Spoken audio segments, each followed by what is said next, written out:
mo sa akin na like ka kanina. Kaya mo na ba sarili mo? Oo, medyo okay na ako. Cesar, alam mo na ba? Nilabas na daw ni April si Arthur sa ospital. Alam mo ba kung nasaan ang kaibigan mo? Hindi, wala akong kaalam-alam. Ha? Hindi, ngayon ko nga lang nalaman na lumabas na si Arthur sa ospital. Bakit nilabas ni April yun? Baka ano pa mangyari kay Arthur? Yun nga pinag-aalala ko. Lalo na't ngayon wala tayong alam kung kamusta siya, kung anong lagay niya. Baka ano mangyari sa kanya, Cesar? Pwede bang humingi ng pabor sa'yo? Ano pabor yun? Samahan mo naman ako kay April. Kailangan natin siyang puntahan para malaman natin kung saan niya dinala si Arthur. Please.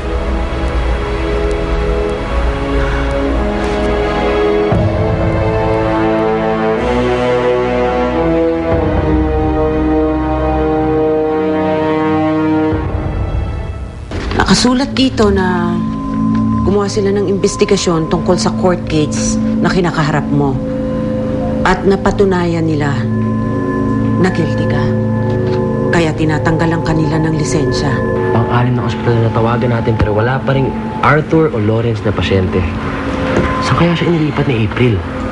Yan bang pagpapatira mo kay Arthur dito sa bahay? Seguridad na hindi na siya mag-witness sa'yo? Kung sa masamang plano ho, paprangkahin ko na kayo. Maraming tumatakbo sa utak ko ngayon. At pwede kong gawin lahat ng yun.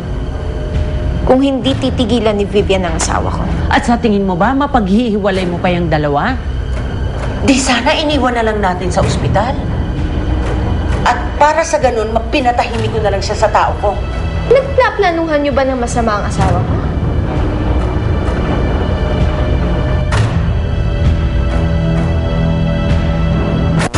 Napanood mo ang mga nakakaantig na tagpo sa My Lover, My Wife. Brought to you exclusively by